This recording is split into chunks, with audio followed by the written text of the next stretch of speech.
Hey, what is up guys? Richard the SBN back again with another video, and today we are going to be discussing the latest piece of Nintendo news, the Nintendo Switch Lite. Now, as all of you may already know, the Nintendo Switch Lite is the recently announced sort of successor, but not really successor to the Nintendo Switch. It is a design revision that is scheduled to come out September 20th of this year, 2019. And from what I see so far, it does look very promising. Now, I know Nintendo doesn't really fail when it comes to the Nintendo Switch. I mean, everyone's already loving it. It's recently passed, the Wii U's lifetime sales, and it's also passed the GameCube's lifetime sales, which is crazy to think about. I mean, everyone always loved the GameCube. I mean, you had Melee, so what is there not to love about it? But, the Nintendo Switch now has been still at basically the top of its game. I honestly don't know what to actually say about it, but there's quite a bit to discuss about the Nintendo Switch Lite. Firstly, we knew this was coming as speculation about some sort of mini Switch was started back in late 2017, early 2018, and we kind of already saw this coming. It wasn't too painfully obvious if they were going to do it, but we kind of knew it was coming. We had a sinking feeling of that. And the features on the Nintendo Switch Lite seem not really as much of a detriment as we might have speculated them to be. Sure, there won't be detachable Joy-Cons. Instead, the Joy-Cons are mounted together and melded together with the console itself. But that doesn't really seem to be too badly. That doesn't seem to be too bad of an idea. I mean, the Nintendo Switch is a home console that you are supposed to take on the go. But they seem to be aiming more for the portable factor of the Nintendo Switch, which I can acknowledge and admire, seeing that this is probably going to be the final nail in the 3DS's coffin. I mean, 3DS is basically dead at this point, so what are you going to do with it? Follow it up with a successor to your, home console right now that you can just so happen to take on the go. But, so, as a result of the Joy-Cons being melded together with the console, we have no HD rumble, and we have no, I believe it was IR sensor, but I don't believe it was an IR sensor, it was something else, from the bottom of the right Joy-Con. But on the bright side, we also have a real D-pad now. It is no longer the directional buttons on the left Joy-Con that we were so used to. And honestly, I'm glad for that, because when I first got my hands on a Nintendo Switch, the directional buttons really, messed with me a little bit. I wasn't really used to the concept of directional buttons for a controller that is supposed to be representative of a D-pad.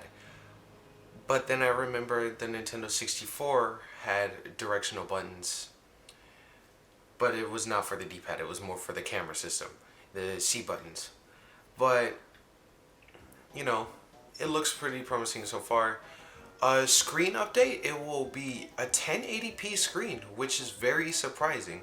Normally the base Nintendo Switch would only have, a 720p screen, which looks pretty good. Even though I don't own a Switch, I've had my hands on it in portable mode, and it looks quite good. So I can only imagine that the 1080p screen will look even better. As well as that, we also have three colors. We have turquoise, yellow, and gray. Kind of reminds me of the iPhone XR. But that's a pretty good selection. I mean, it sort of mirrors the new Nintendo 2DS XL that we got a few months ago. Because there was the white and yellow color, the white and gold color, and then there was the black and blue color. I am having flashbacks to a thing that I should not have had flashbacks to. So, from what I saw there... Hold on, let me just do a quick bit of research. So yeah, I looked back at the trailer, and it seems as if there's no stand on the Nintendo Switch Lite. There's no stando! Sorry, I love JoJo. But yeah, there seems to be no stand on the Nintendo Switch Lite. And again, it's supposed to be a dedicated handheld version of the Nintendo Switch. So I could see why. But sort of I can't, because later on in the reveal they mentioned that you could pair up additional Joy-Cons to the Nintendo Switch Lite. And I think why not just keep the stand? Because what if you don't want to, use the base controllers that are on the Nintendo Switch Lite? Maybe it's a little too uncomfortable. So yeah, just why not put the stand on there in case you ever want to use an additional Joy-Con grip, separate Joy-Cons, or a Switch Pro controller. Seems very strange. Now there's another keen detail about the Nintendo Switch Lite that we noticed about, and it's the fact that it cannot connect to a TV. And while I do see the point of that it is a dedicated handheld version of the Nintendo Switch, I do see it as somewhat contradictory to what they said in the reveal for it, because Mr. Koizumi said that you will need like separate Joy-Cons in order to play games like 1-2 Switch, and there's no stand for the Switch Lite. Not to mention it can't connect to a TV, so it won't really be the best playing experience. So it's kind of fuzzy there about what they're trying to do, but you kind of can see what they're already doing with it. And micro SD card slot is located under the right Joy-Con. Doesn't really seem to be that much else other than another question would be like, how would Switch VR work? I mean, surely they have to incorporate that into there somewhere. The gyroscope's there, so I presume it will still be present within the Switch Lite. And finally, that means that the game library is all that's left to discuss. Any game that can support handheld mode will be supported for the Switch Lite. That is, I believe, a majority of all. That's what I believe the majority of the Switch's library is. I mean, I wouldn't know. I don't have a Switch. Oh yeah, I forgot. There's also the question of battery life, to see how long that will last. Will it be longer? Because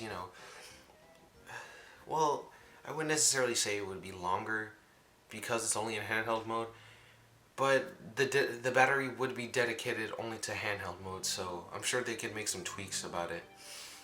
And then there's also the price tag. And I kid you not, when I saw that price tag, I flew back on my bed like this. And I was absolutely shocked by what that price was. $200. Not $250, not $275, $200 flat. I saw that and I knew for sure I had a bigger chance of getting a member of the Switch family.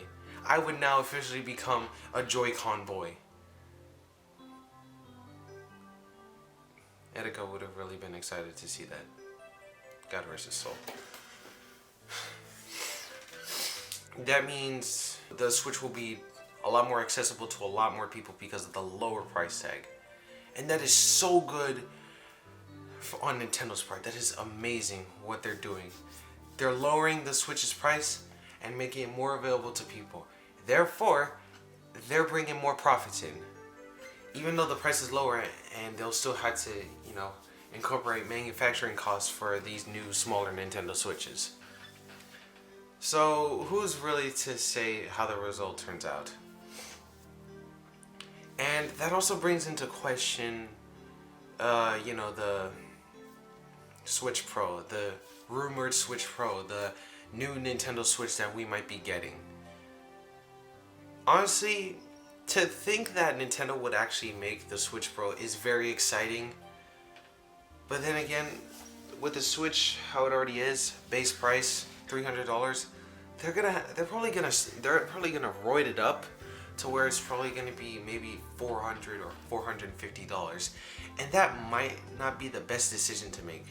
that's why they're probably holding off on the idea of making the new Nintendo Switch. But yeah, that's... Oh yeah, I forgot to also mention. Apparently the base Switch... Oh, sorry for the camera. But the base Switch is apparently getting a small upgrade to its CPU and its storage. And I hope that now we'll get by default 64 gigs of storage instead of 32. But no matter, we still have micro SD cards that will be maybe up to 2 terabytes, so that won't really be a problem. Another thing about the Nintendo Switch Lite, I read around on the internet about it. Apparently there's going to be something involved with cloud saves and, you know, being able to transfer it between, you know, base Switch and Switch Lite and vice versa. And that also makes me think about, why doesn't Nintendo allow you to do that normally with normal base Nintendo Switches? Strange idea. We'll just have to see how it's executed. Any other news that's floating about? Oh yeah, Nintendo 64 Classic, probably not a thing, but we'll just have to hope that it is. Sega Genesis Classic, it looks good, and I hope that I can also get my hands on it. Oh yeah, you guys could soon expect a new review on the newest revisions of Super Smash Bros. The Legacy XP and TE, along with the newest, the newest pillar of modded Smash after Project M, Project Plus.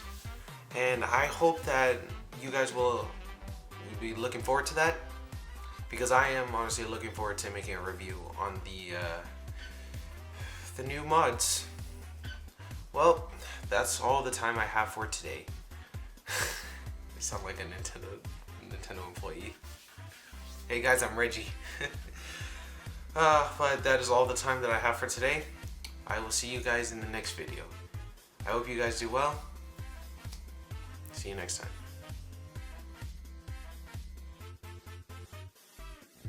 Hey folks, I hope you are doing well. I'd like to thank you for tuning in to the video, and I hope you enjoyed it. Be sure to hit the like button, and please, do consider subscribing. I would also appreciate it if you shared it around, and donated. Link in the description! Well, I hope to see you next video, whenever that may be. This is Richard the Espion, signing off. Arrivederci.